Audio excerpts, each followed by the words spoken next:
Hi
friends, good morning. ಎಲ್ಲರೂ ಹೇಗಿದ್ದೀರಾ?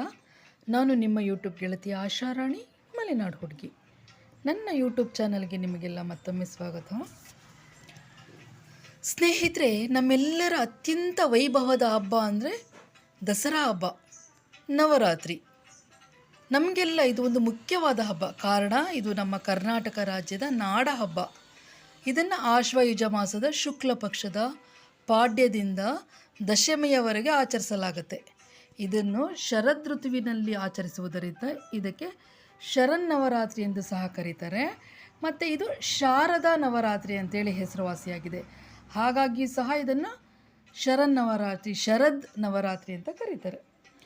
ಈ 9 ರಾತ್ರಿಗಳು, ನವರಾತ್ರಿ ಅಂದರೆ 9 ರಾತ್ರಿಗಳಲ್ಲಿ ಆದಿಶಕ್ತಿ ದುರ್ಗೆ ಅಥವಾ ಚಾಮುಂಡೇಶ್ವರಿ ದೇವಿ ಏನಿದ್ದಾಳಲ್ಲ, ಮಹಿಷಾಸುರನ ಎಂಬ ರಾಕ್ಷಸನನ್ನು ಕೊಂದು ಸಂಹಾರ ಮಾಡಿ ಮಹಿಷಮರ್ದಿನಿ ಅಂತೇಳಿ ಎನಿಸ್ಕೊಂಡು ಅವಳ ಈ ವಿಜಯದ ಸಂಕೇತಕ್ಕಾಗಿ ನಾವು ಇದನ್ನು ಆಚರಣೆ ಮಾಡ್ತೀವಿ. ನವರಾತ್ರಿನಲ್ಲಿ 9 ದಿನವೂ ಸಹ ದುರ್ಗೆಯ 9 ಅವತಾರಗಳಲ್ಲಿ ಅವಳನ್ನು ನಾವು ಪೂಜಿಸ್ತೀವಿ.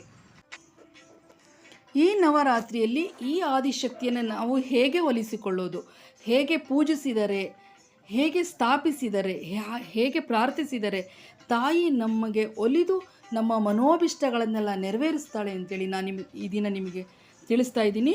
ಅದಕ್ಕೂ ಮುಂಚೆ ನನ್ನ ಚಾನಲ್ನ ಯಾರು ಹೊಸದಾಗಿ ನೋಡ್ತಾ ಇದ್ದೀರಾ, ದಯವಿಟ್ಟು ಸಬ್ಸ್ಕ್ರೈಬ್ ಮಾಡ್ಕೊಂಡು ನೋಡಿ, ಲೈಕ್ ಮಾಡಿ, ಕಾಮೆಂಟ್ ಮಾಡಿ, ಶೇರ್ ಮಾಡಿ, ದೇವಿಯ ಕಥೆಯನ್ನು ಎಲ್ಲರಿಗೂ ಹಂಚಿ ಅವಳ ಕೃಪೆಗೆ ಪಾತ್ರರಾಗಿ. ಸ್ನೇಹಿತರೆ, ಈ ನವರಾತ್ರಿನಲ್ಲಿ ತಾಯಿಯ ಶಕ್ತಿ ಅಪಾರ. ಯಾಕೆಂದರೆ ತಾಯಿನ 9 ರೂಪದಲ್ಲಿ ರಾಕ್ಷಸನನ್ನು ಸಂಹಾರ ಮಾಡಿ ಶಕ್ತಿವಂತಳಾಗಿರ್ತಾಳೆ. ಅಂತಹ ಸಮಯದಲ್ಲಿ ಅವಳನ್ನು ನಾವು ಒಲಿಸಿ ನಮ್ಮ ಮನೋಭಿಷ್ಟಗಳನ್ನೆಲ್ಲ ಪೂರೈಸಿಕೊಳ್ಳಿಕ್ಕೆ ನಾವು ಆ ತಾಯಿಯನ್ನು ಘಟದ ರೂಪದಲ್ಲಿ ಸ್ಥಾಪನೆ ಮಾಡಿ, ಅಂದರೆ ಕುಂಭದ ರೂಪದಲ್ಲಿ ಸ್ಥಾಪಿಸಿ, ಕಾಲಾನುಕ್ರಮದಲ್ಲಿ ನಿಯಮಬದ್ಧವಾಗಿ ಇವನ್ನು ನಾವು ಪೂಜಿಸಿ ಒಂದು ನಂದದ ದೀಪವನ್ನು ಇಟ್ಟು, ನಂದದ ದೀಪ ಅಂದರೆ 10 ದಿನಗಳ ಕಾಲ ಎಣ್ಣೆ ಖಾಲಿಯಾಗಬಾರ್ದು, ಬತ್ತಿ ಹೋಗಬಾರ್ದು, ಆ ರೀತಿಯಲ್ಲಿ ದೀಪವನ್ನು ಸ್ಥಾಪಿಸಿ ಅತ್ಯಂತ ಶ್ರದ್ಧಾಭಕ್ತಿಯಿಂದ 9 ರಿಂದ 10 ದಿನಗಳ ಕಾಲ ನಾವು ಪೂಜಿಸಿದಲ್ಲಿ ತಾಯಿಯು ಸಕಲ ಮನೋಭಿಷ್ಟಗಳನ್ನು ನೆರವೇರಿಸ್ತಾಳೆ ಅನ್ನೋ ಪ್ರತೀತಿ ಇದೆ. ಬನ್ನಿ ಫ್ರೆಂಡ್ಸ್, ಈ ಕುಂಭವನ್ನು ಹೇಗೆ ಸ್ಥಾಪಿಸೋದು ಅಂದರೆ ಪಾಡ್ಯದ ದಿನ, ಆಶ್ವಯುಜ ಅಮಾವಾಸ್ಯೆ ಕಳೆದ ಮಾರನೇ ದಿನ ಪಾಡ್ಯದ ಅಂದರೆ ಮೊದಲನೇ ದಿನ ಸ್ವಚ್ಛವಾದ ಒಂದು ಮಣೆಯ ಮೇಲೆ ಅಕ್ಕಿ ಇಟ್ಟು ಫಸ್ಟ್ ರಂಗೋಲೆ ಹಾಕಿ ಅಕ್ಕಿಯನ್ನು ಹರಡಿ ಬಾಳೆ ಎಲೆ ಮೇಲೆ ಒಂದು ನೀರು ತುಂಬಿದ ಒಂದು ಘಟವನ್ನು ಸ್ಥಾಪಿಸಿ ಅದಕ್ಕೆ ಅರಿಶಿಣ, ಕುಂಕುಮ, ಹೂಗಳನ್ನು ಹಾಕಿ ಒಂದು ನಾಣ್ಯವನ್ನು ಹಾಕಿ ಮಾವಿನ ಎಲೆ ಹಾಗೂ ಕಾಯಿಯನ್ನು ಕಟ್ಟಿ ಅದರಲ್ಲಿ ತಾಯಿಯನ್ನು ಆಹ್ವಾನಿಸಿ ನಾವು ಒಂದು ಪೂಜೆಯನ್ನು ಶುರು ಮಾಡಬೇಕು. ದೀಪವನ್ನು ಹಚ್ಚಬೇಕು. ದೀಪಕ್ಕೆ 9 ಬಗೆಯ ಎಣ್ಣೆಗಳನ್ನು ಹಚ್ಚಿ 9 ಬತ್ತಿಗಳನ್ನು ಹಾಕಿ ಜೋಡಿ 9 ಬತ್ತಿಗಳನ್ನು ಇಟ್ಟು ಆ ದೀಪ 10 ದಿನಗಳ ಕಾಲ ನಂದದಂತೆ ನೋಡ್ಕೊಳ್ಬೇಕು. ಅದಕ್ಕೆ ನಂದಾದೀಪ ಅಂತ ಹೇಳ್ತಾರೆ. ನಂದದಂತೆ ಎಣ್ಣೆ ಖಾಲಿ ಆದ ಹಾಗೆ ನಾವು ಎಣ್ಣೆ ಬಿಡ್ತಾ ಇರಬೇಕು. ರಾತ್ರಿ ಸಹ ಆ ದೀಪ ನಂದಬಾರ್ದು.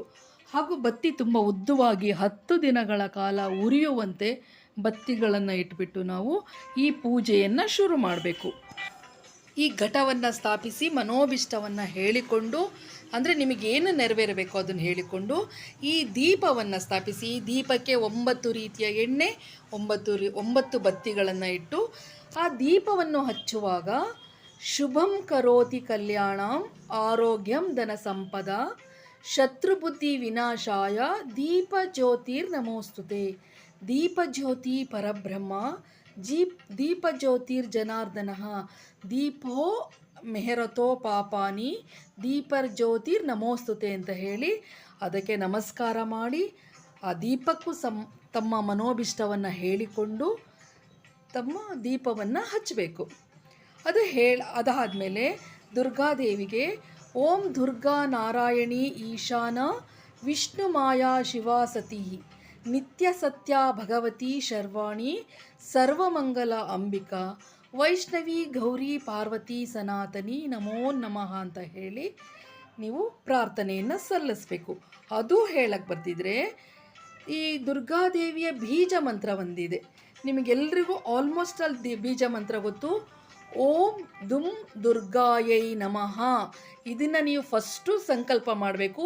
108 ಬಾರಿ ಹೇಳ್ತಿರೋ ಅಥವಾ 1008 ಬಾರಿ ಹೇಳ್ತಿರೋ ಫಸ್ಟು ನೀವು ಸಂಕಲ್ಪ ಮಾಡಿಬಿಟ್ಟು ಓಂ ದುಂ ದುರ್ಗಾಯೈ ನಮಃ ಅಂತ ಹೇಳಿ ಮೊದಲನೇ ದಿನ ನೀವೆಷ್ಟು ಸಂಕಲ್ಪ ಮಾಡಿರ್ತೀರೋ ಕೊನೆ ದಿನದವರೆಗೂ ಅಷ್ಟೇ ಸಂಕಲ್ಪ ಮಾಡಿದಲ್ಲಿ ತಾಯಿ ಖಂಡಿತ ನಿಮಗೆ ಒಲಿದು ನಿಮ್ಮ ಮನೋಭಿಷ್ಟಗಳನ್ನು ನೆರವೇರಿಸೋದ್ರಲ್ಲಿ ಎಳ್ಳಷ್ಟು ಸಂಶಯ ಬೇಡ. ತಾಯಿ ದುರ್ಗೆಯ ಮೊದಲ ಅವತಾರ ಅಂದರೆ ನವರಾತ್ರಿಯ ಮೊದಲ ದಿನ ಶೈಲಪುತ್ರಿಯ ದಿನ. ಶೈಲಪುತ್ರಿ ಯಾರಂದರೆ ಪಾರ್ವತಿ. ದಕ್ಷ ಪ್ರಜಾಪತಿ ಬ್ರಹ್ಮನ ಮಗಳು ದಾಕ್ಷಾಯಣಿ ಯಜ್ಞಕುಂಡದಲ್ಲಿ ಬಿದ್ದು ಆ ನಂತರ ಹಿಮವಂತನ ಮಗಳಾಗಿ ಪಾರ್ವತಿಯಾಗಿ, ಅಂದರೆ ಶೈಲ ಅಂದರೆ ಬೆಟ್ಟದ ಮಗಳು, ಹಾಗೆ ಶೈಲಪುತ್ರಿಯಾಗಿ ಹುಡ್ತಾಳೆ. ಆ ತಾಯಿಯ ಅವತಾರ ಮೊದಲ ದಿನ. ಈಕೆ ಚಂದ್ರನ ಒಂದು ಅಧಿಕಾರವನ್ನು ಪಡೆದಿರ್ತಾಳೆ. ಈಕೆ ಹಣೆಯಲ್ಲಿ ಚಂದ್ರನ ಧರಿಸಿರ್ತಾಳೆ. ಈಕೆಯ ಪ್ರಿಯವಾದ ಹೂವು ಮಲ್ಲಿಗೆ ಹೂವು. ಮತ್ತು ಈ ತಾಯಿಯ ಪ್ರಸಾದ ಹಸುವಿನ ಹಾಲಿನಿಂದಲೇ ಮಾಡಿರಬೇಕು. ಕಾರಣ ಶೈಲಪುತ್ರಿ ಶಿವನ ಮಡದಿ ಪಾರ್ವತಿಯಾಗಿರೋದ್ರಿಂದ ಶಿವನ ವಾಹನ ನಂದಿ ಮತ್ತು ಶಿವನ ಹಣೆ ಮೇಲೆ ಚಂದ್ರಾಕೃತಿ ಏನಿದೆ ಅದು ಸಹ ಶೈಲಪುತ್ರಿಯ ಹಣೆಯ ಮೇಲೆ ಚಂದ್ರನ ಆಕೃತಿ ಇದೆ. ಹಾಗೂ ಈ ಶೈಲಪುತ್ರಿಯ ವಾಹನ ಸಹ ನಂದಿ. ಹಾಗಾಗಿ ಹಸುವಿನ ಹಾಲಿನಿಂದ ಮಾಡಿದ ಪ್ರಸಾದ ಈ ಶೈಲಪುತ್ರಿಗೆ ಶ್ರೇಷ್ಠ. ಕಾರಣ ಏನಂದರೆ ಶಿವನ ವಾಹನ ನಂದಿ, ಶಿವನ ಹಣೆಯಲ್ಲಿ ಚಂದ್ರಾಕೃತಿ ಇದೆ. ಹಾಗಾಗಿ ಪಾರ್ವತಿ ಅಂದರೆ ಶೈಲಪುತ್ರಿಯ ವಾಹನ ಸಹ ನಂದಿ, ಆಕೆಯ ಹಣೆಯಲ್ಲೂ ಸಹ ಚಂದ್ರಾಕೃತಿ ಧರಿಸಿರ್ತಾಳೆ. ಹಾಗಾಗಿ ಯಾರಿಗೆ ಚಂದ್ರನ ಶಾಪ ಚಂದ್ರನ ವಿಕಾರ ಇರುತ್ತೆ ಅವರು ಶೈಲಪುತ್ರಿಯನ್ನು ಪೂಜಿಸಿದಲ್ಲಿ ಚಂದ್ರನ ಯಾವುದೇ ದೋಷ ಅರಿಷ್ಟಗಳಿದ್ರೂ ನಾಶವಾಗುತ್ತೆ ಎನ್ನುವ ನಂಬಿಕೆ ಇದೆ. ಕೊನೆಗೆ ಒಂದು ಸ್ತೋತ್ರ ಹೇಳ್ಕೊಡ್ತೀನಿ, ಈ ಸ್ತೋತ್ರವನ್ನು ಸಹ ಹೇಳಬೇಕಾಗತ್ತೆ.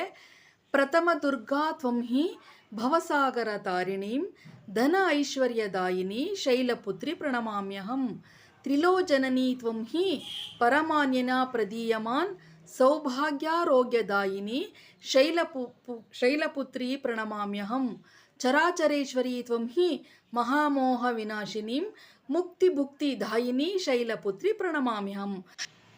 ಈ ಸ್ತೋತ್ರ ಹೇಳುವುದರ ಮೂಲಕ ನಿಮ್ಮ ಒಂದು ಏನು ಮನೋಭಿಷ್ಟ ನೆರವೇರಿಸಿಕೊಳ್ಬಹುದು. ಹಾಗೆ ಈ ಶೈಲಪುತ್ರಿಯ ಕವಚವಿದೆ, ಆ ಕವಚವನ್ನು ಸಹ ಪಠಿಸಬೇಕಾಗತ್ತೆ.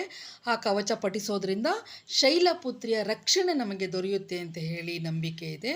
ನಿಮಗೆ ಈ ಶೈಲಪುತ್ರಿಯ ಒಂದು ಕವಚವನ್ನು ಸಹ ಹೇಳ್ಕೊಡ್ತೀನಿ. ಓಂಕಾರ ಮೇ ಶಿರಃ ಪಾತು ಮೂಲಾಧಾರ ನಿವಾಸಿನಿ ಹಿಮಕರಃ ಪಾತು ಲಲಾಟೆ ಬೀಜರೂಪ ಮಾಹೇಶ್ವರಿ ಶ್ರೀಮಕಾರ ಪಾತು ವದನೆ ಲಾವಣ್ಯ ಮಾಹೇಶ್ವರಿ ಹುಮಾಕಾರ ಪಾತು ಹೃದಯಂ ಧಾರಿಣಿ ಶಕ್ತಿ ಸ್ವಗೃತ ಫಟ್ಕರ ಪಾತು ಸರ್ವಾಂಗೆ ಸರ್ವಸಿದ್ಧಿ ಫಲಪ್ರದ.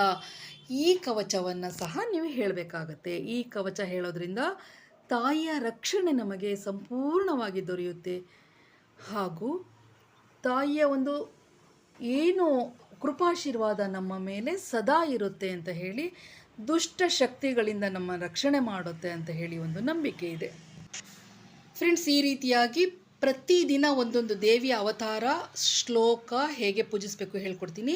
ಮತ್ತು ಈ ಸಮಯದಲ್ಲಿ ನವರಾತ್ರಿನಲ್ಲಿ ಬನ್ನಿ ಮರದ ಪೂಜೆ ತುಂಬ ವಿಶೇಷ, ಅದು ಹೇಗೆ ಮಾಡೋದು ಅಂತ ತೋರಿಸ್ತೀನಿ. ನನ್ನ ವಿಡಿಯೋವನ್ನು ಸ್ಕಿಪ್ ಮಾಡದೆ ನೋಡಿದ್ದಕ್ಕೆ ತುಂಬ ಥ್ಯಾಂಕ್ಸ್. ಲೈಕ್ ಮಾಡಿ, ಕಾಮೆಂಟ್ ಮಾಡಿ, ಶೇರ್ ಮಾಡಿ. Thank you so much.